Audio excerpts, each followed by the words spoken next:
할렐루야. 문예배하는 저와 여러분과 교회 속에 죄나 평강과 축복이 넘쳐나기를 주님의 이름으로 축원합니다. 오늘 마태복음 5장 5절 말씀을 가지고 온유한 자라고 하는 제목의 말씀을 가지고 말씀을 드리겠습니다. 예수님 온유한 자가 복이 있다고 말씀하고 있는데, 세상 사람들 있을 적에는 사납고 강력한 사람이 땅을 정복하고 있다고 믿기 때문에 예수님의 이 말씀을 이해하지 못하게 되는 것이고 역사적인 교훈입니다. 이제 산상보훈에는요, 역사적인 교훈들이 자주 나타나겠는데, 이런 기독교를 이해하지 못하면 기독교의 진정한 맛을 느끼지 못하게 됩니다.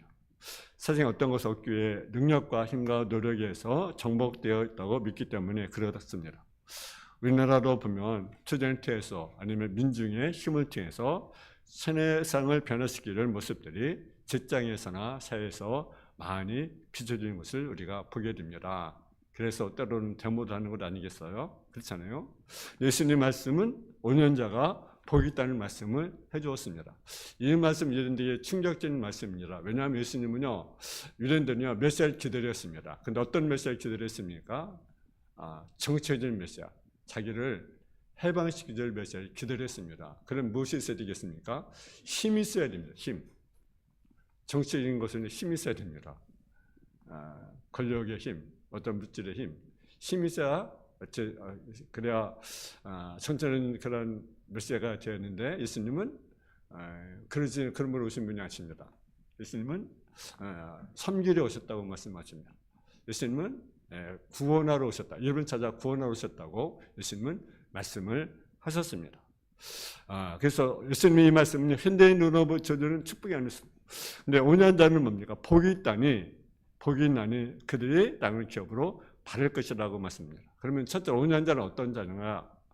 온유한 자는 말은요, 현대인에게는 때로는 약하고 또 힘이 없고 결단력이 없고 유유부단한 비열한 것을 들지 모릅니다. 그러나 성경이 말하는 온유는요, 기운 없는 태도나 약함이나 무력함이나 비겁함을 의미하지 않습니다. 오히려 그것은 용기와 힘과 병행합니다. 왜냐하면 온유한 자는 뭘 차지합니까? 땅을 차지하기 때문에 그렇습니다.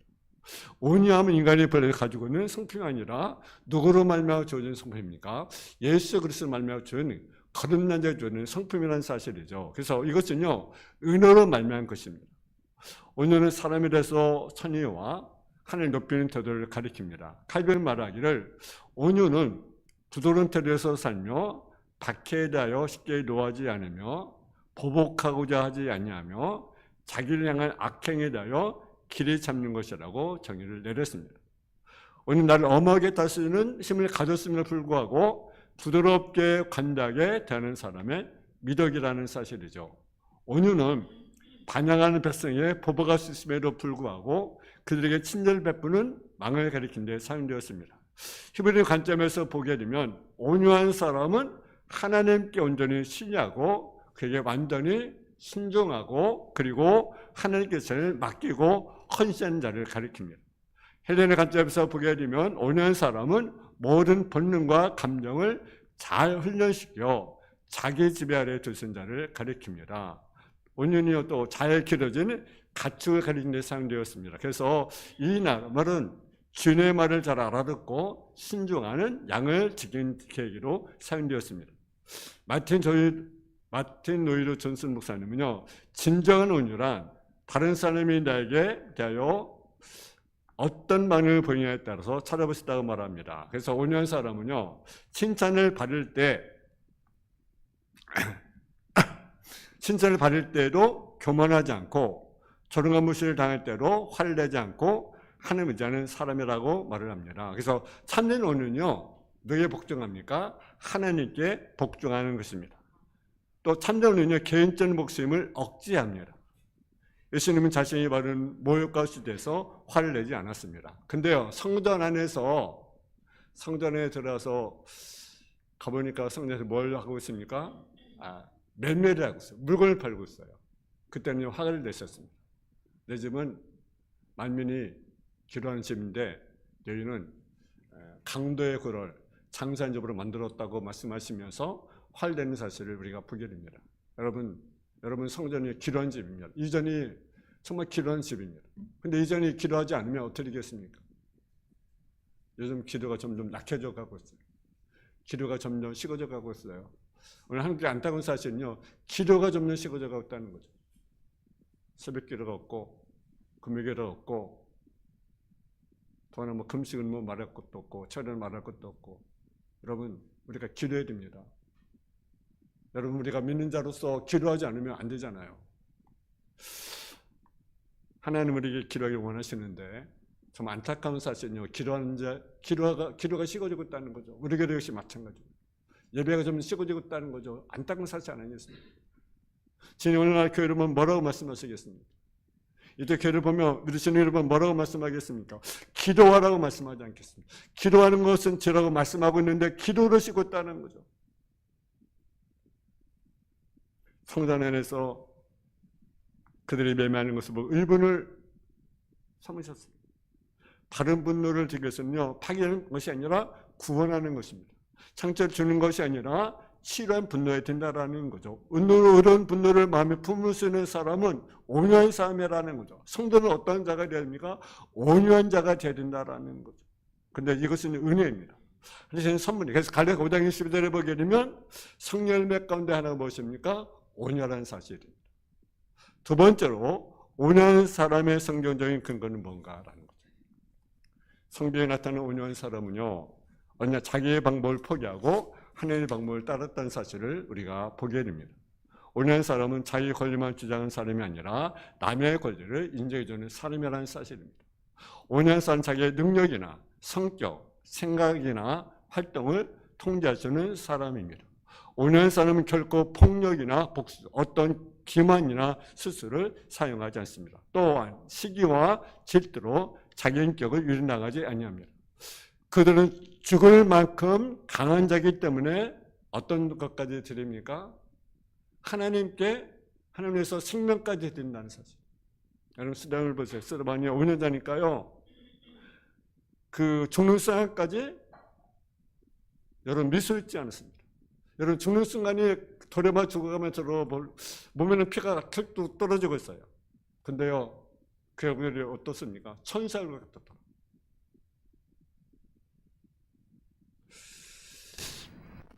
아브라함 보십시오. 하나님 말씀에 따라 갈대우를 떠날 때 깃발을 알지 못하고 순종하게 되는 모습을 보게 됩니다. 여러분, 그는요 이미 하나님 말씀에 길들여진 자로서 온유한 마음을 가지게 되었습니다. 여러분, 순종은요 온유한 마음 가운데 나타나게 되는 것입니다. 여러분, 요셉을 보십시오. 그는 하나님의 꿈 때문에요 형제의 미움을 받게 됩니다. 그리고 은 20에 여러분 팔려가게 된 신세가 됩니다. 얼마나 마음이 그렇겠습니까? 근데요, 그는요, 나중에 뭐가 됩니까? 결국은 애굽의 총리 대신이 되었습니다. 그 총리 대신이 되었으면 얼마나 그 막강 권력이 있습니까? 그때 누가 옵니까? 형제들이 오는 거죠. 왜 옵니까? 곡식사로 오는 거죠. 근데 얼마든지 그를 보복할 수 있어요. 그를 죽일 수 있어요. 근데 죽이지 않았어요. 창세기 45장 5절을 보면 당신이 나를 이곳에 팔았다고 해서 근심하지 마소서, 한탄하지 마소서, 하나님의 생명을 구원하시려고 나를 당신을 보라 먼저 보내셨나이다. 이것을 보낸 자 누구라고 말합니까? 하나님이라고 하는 거죠. 하나님의 섭리를 믿는 거예요.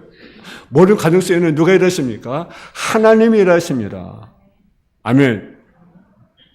그러면서 8절에 뭐라 합니까? 그런즉 나를 이루어 보낸 이는 당신이요 하나님이시다. 복수의 칼을 갈리고 나는 온유한 마음으로 형들을 대하는 모습을 우리가 보게 됩니다. 그리고 하나님의 주권을 믿는 사실을 우리가 보게 됩니다. 혹시 우리에게로 가까운 친구나 또 형제를 인해서 분노와 비를 품고 사는 사람이 없으십니까? 그렇다고 이제는 그렇게 일했던 것이 다 하나님의 계획이었다는 것을 말할 수 있는 용기가 있어야 된다는 거죠. 여러분, 다윗왕을 한번 보십시오. 여러분, 다윗은요, 전쟁에 승리를 했습니다. 그러니까 그 인기가 누구에게 올라갑니까? 다윗에게 올라가는 거죠. 그러니까 사울이 그때부터는 그를 미워하기 시작합니다. 죽이러 갑니다. 여러분, 죽이려고 칼을 던집니다. 창을 던집니다. 근데 결국은 어떻습니까? 하나님이 다윗을 높입니다.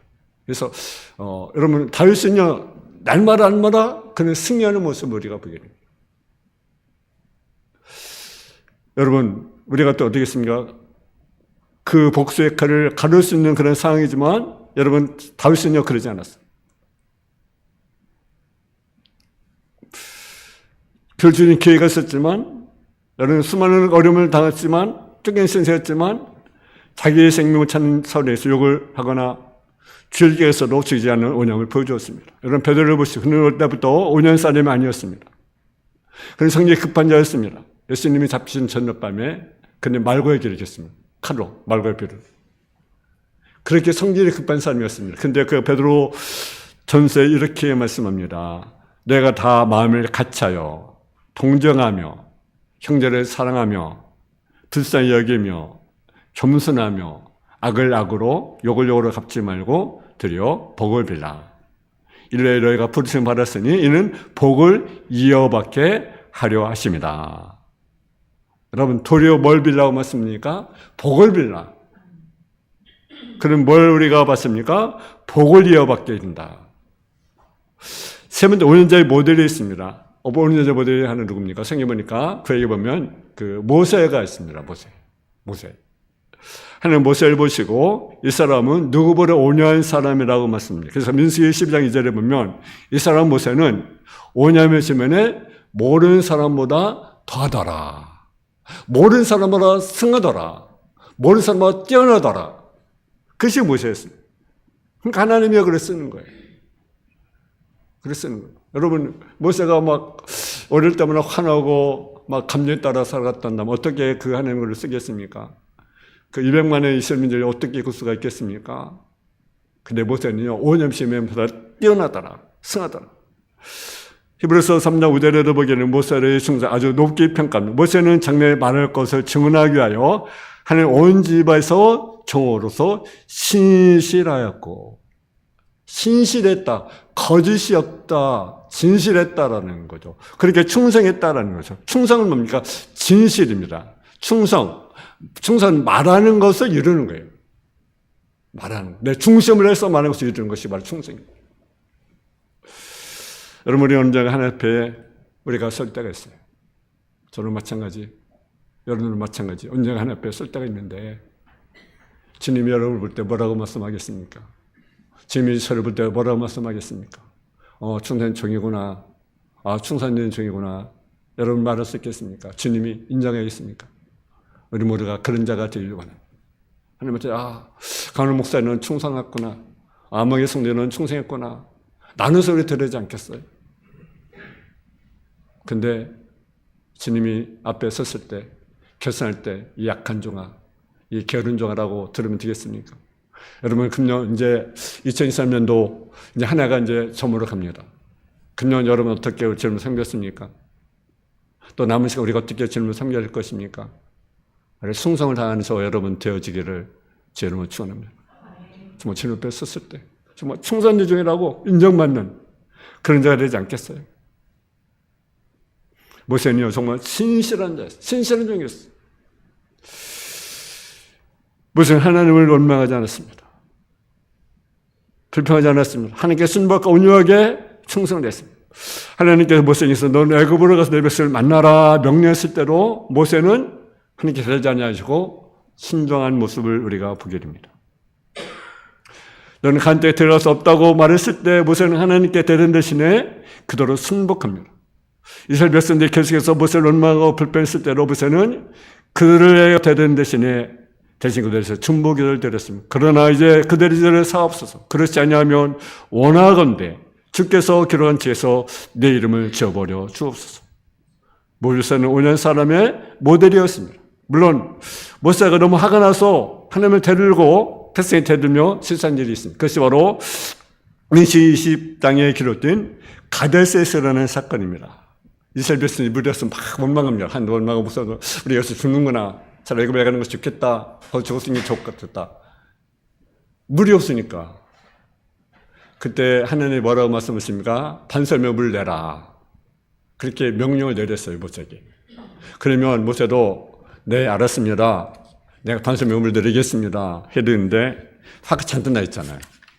그래가지고 가전 지팡이로 가지고 반석을 몇 번 칩니까? 2번을 탁 치는 거죠. 근데 물이 나오긴 나왔어요? 안 나왔어요? 나왔어요. 여러분, 우리 중요한 사실이 있습니다. 여러분, 기적이 있다고 무조건 하나님의 뜻은 아니라는 거죠. 등에 나타나는 무조건 하나님의 뜻이 아니라는 거죠. 그것에서 하나님의 뜻이 아닐 수도 있다는 거죠. 기적이 일어나고 능력이 나타나도 하나님이 원하는 것이 아닐 수 있다는 거죠. 하나님은 명하여 불을 내라고 했는데 반석 쳤어. 왜? 기분이 너무 상한 거죠. 마음이 너무 상한 거죠. 화가 난 거죠. 짓밟친 거죠. 그래서 결국은 그거 어떻습니까? 하나님 약속했던 적과 같은 가나안 땅을 들어가지 못하는 여러분 불행을 맛보게 되는 것을 보게 됩니다. 한 번의 실수. 우리는 한 번의 실수를 가볍게 여기는데요. 그렇지 않습니다. 그러나 감사한 것은요. 모세는 여기서 자기의 오만함과 방자의 실수를 즉시 깨닫고 다시 겸손해지고 온유해졌다는 사실입니다. 그러니까 모세에게 아론과 아들들의 호산에 가서 아론의 옷을 벗기고 그들에게 입히라고 명했을 때 모세는 그대로 순종합니다. 또 하나님께서 하나님과 모세를 원망하는 이스라엘 백성들을 치시되 불뱀 번뇌물로 죽게 했을 때 모세는 이스라엘 백성에서 기도합니다. 근데 하나님은요, 불뱀번뇌로 그 수사자는 뭡니까? 살게 되라. 근데 그 명령을 내렸는데 보면 쳐다보기만 하면 사는데 여러분 쳐다보는 게 쉽습니까? 어렵습니까? 쉬워요. 근데요, 안 쳐다봐. 안 쳐다봐. 쉬운데 안 쳐다봐. 얼마나 미련합니까, 인간이? 그래도 한번 살려니까 한번 쳐다보자. 죽어가면서도 안 쳐다봐. 얼마나 미련합니까, 인간이? 죽어가면서도 안 쳐다봐. 쳐다보면 사는데, 우리 인간이 그랬습니다. 얼마나 강팍한지. 여러분 어떤 생각 같습니까? 그 마음은 무슨? 그저 우리의 모습이 아닙니까? 한 번만 그 말씀을 따르면 되는데, 죽고 사는 것은 혈육으로 되어 있습니다. 우리가 믿음으로 내가 천국 갔는데, 예수 믿으면 천국 갔는데, 예수를 안 믿어. 얼마나 불행입니까? 쳐다보면서 내가 사는데, 죽어가면서도 쳐다보지 않아. 얼마나 미련합니까? 여러분, 모세는 온유한 사람이었어요. 또 온유한 자 모델이 누굽니까? 바로 예수님. 나는 마음이 온유하고 겸손하니.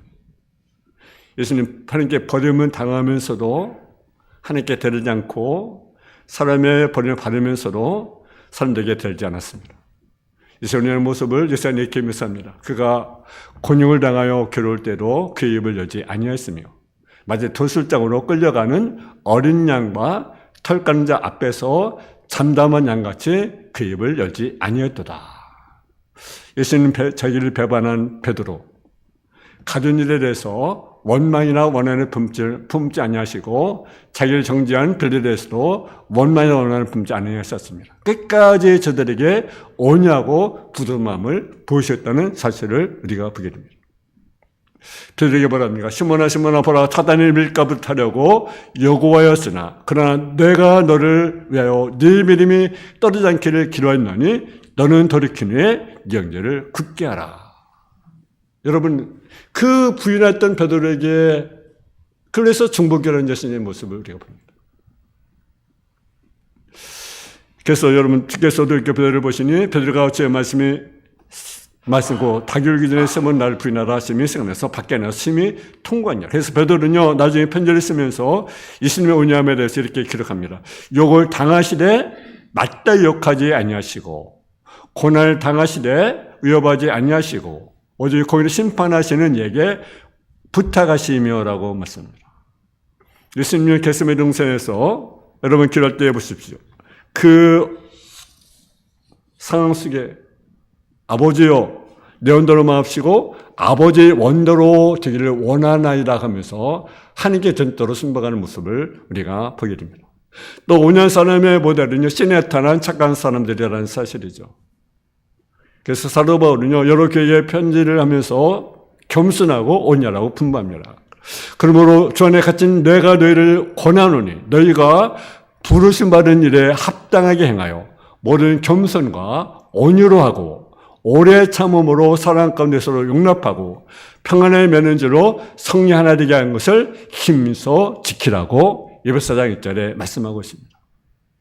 주의 종은 마땅히 다투지 아니하고 모든 사람에 대하여 온유하며 가르치기를 잘하며 참으며 거역한 자를 온유함으로 훈계할지니 혹 하나님이 그들에게 희귀함을 주사 진리를 알게 하실까 하며라고 디모데후서 2장 24절에 말씀합니다. 그래서 주의 종 어떤 자입니까? 온유한 자라고 말씀합니다.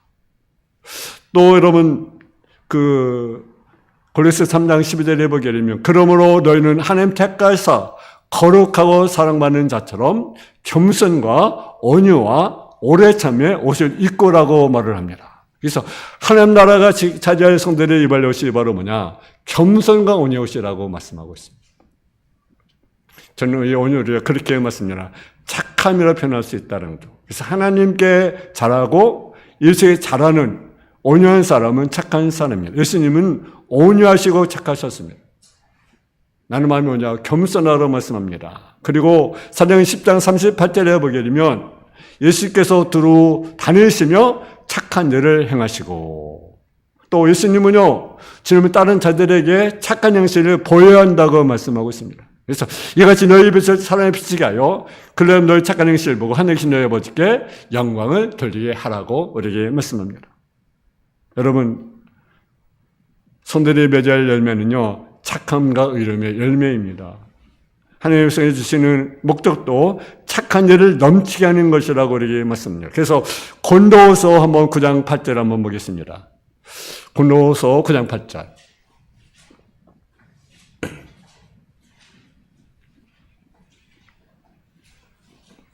고린도후서 9장 8절입니다.